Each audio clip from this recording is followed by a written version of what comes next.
Hi అండి, welcome to my channel. నేను మీ దేవి.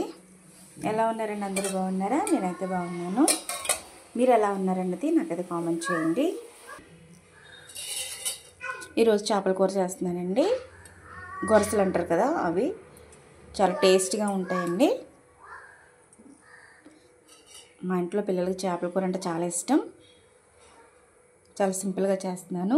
ఈ విధంగా మీరు కూడా ఒకసారి ట్రై చేయండి.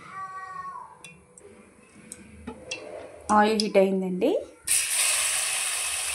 మనం కోరుకున్న ఉల్లిపాయలు అలానే పచ్చిమిర్చిని వేసుకుంటున్నాను.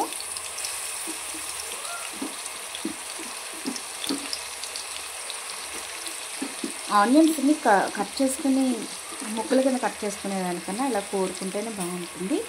లేదంటే చిన్ని రోళ్ళు ఉంటాయి కదా, మనం మసాలా అవి దంచుకుంటాము, అలా దంచుకున్నా బాగుంటుంది.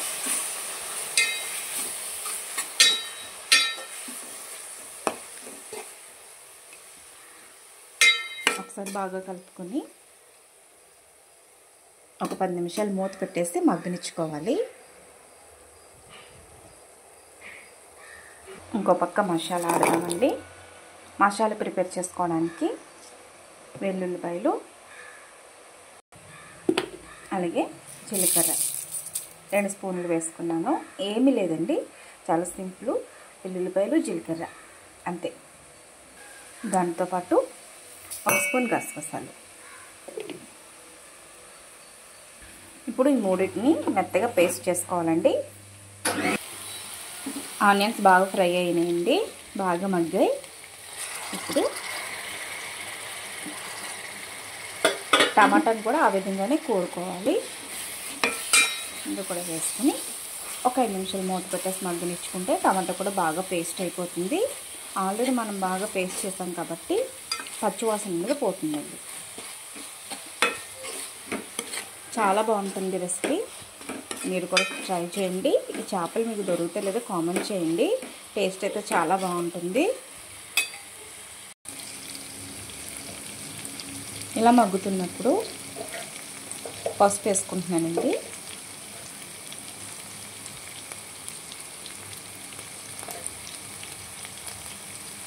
అలాగే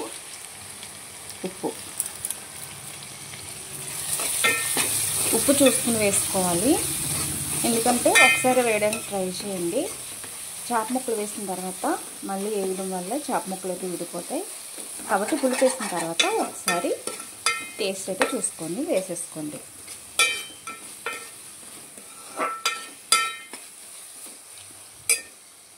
ఇప్పుడు తగినంత కారం 4 స్పూన్లు వేస్తున్నాను.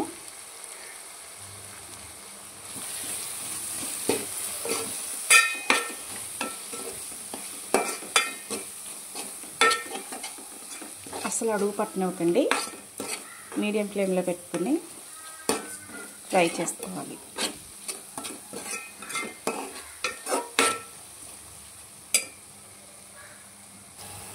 అలాగే దాంతోపాటు మనం పేస్ట్ చేసుకున్న మసాలా కూడా వేసుకొని ఒకసారి బాగా కలుపుకోవాలి.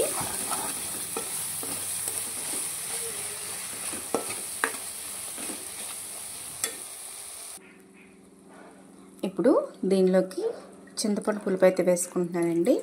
అయితే చింతపండు పులుపు ఒక టమాటా సైజ్ అంతా తీసుకుంటే చింతపండు సరిపోతుంది.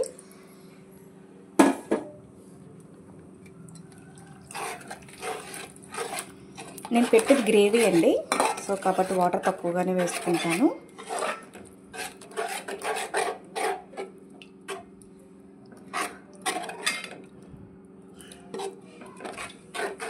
చూస్తున్నారు ఎంత బాగుందో. స్మెల్ కూడా చాలా బాగుంది, టేస్ట్ కూడా అంతే బాగుంటుందండి.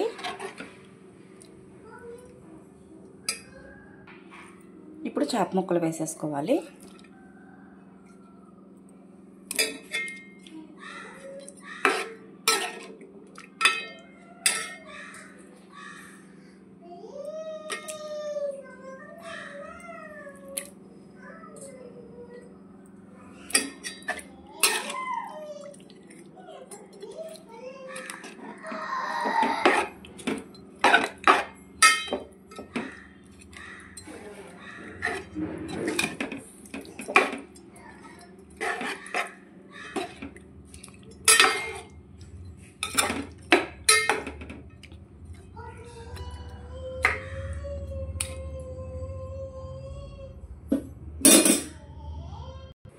చూస్తున్నారా, ఈ విధంగా ఎంత వాటర్ కావాలో పులుపు అవి చూసుకుని ఒకసారి బాగా కలుపుకొని మూత అయితే పెట్టేసుకోవాలి.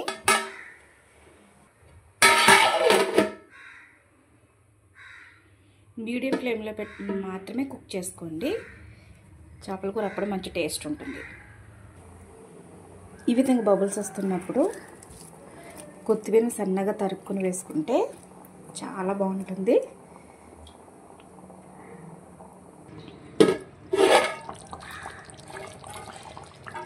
చూస్తున్నారా, మధ్య మధ్యలో ఒకసారి మూత తీసి చూస్తూ ఉండాలండి, అడుగు పట్టేస్తూ ఉంటుంది. అయితే గరిటె పెట్టి అయితే కదపకూడదు, గిన్నె పట్టుకుని అటు ఇటు తిప్పితే కర్రీ అయితే అటు ఇటు మూవ్ అవుతుందండి. చేపల కూర ఇప్పుడు అలాగే చేయాలి, లేదంటే విడిపోతుంది. ఆల్మోస్ట్ రెడీ అయిపోతుందండి.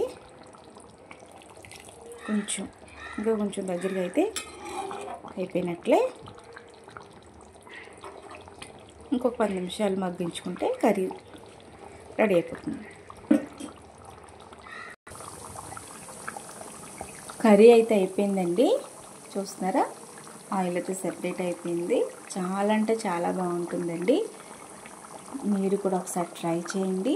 ట్రై చేసి టేస్ట్ ఎలా ఉన్నా చెప్పడం మాత్రం మర్చిపోకండి. ఫస్ట్ టైం మా ఛానల్ చూస్తున్నట్లయితే ప్లీజ్ సబ్స్క్రైబ్ చేసుకోండి.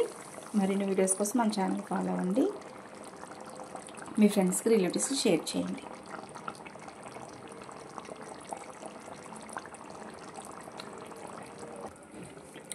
స్టవ్ అయితే ఆఫ్ చేసేసానండి.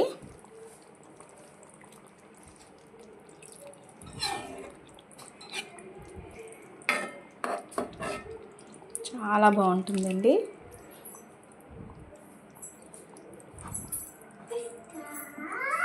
చేపల కూర వేడి దానికన్నా చల్లారిన తర్వాత మంచి టేస్ట్ ఉంటుంది. వీడియో ఎలా అనిపించిందో లైక్ చేయండి.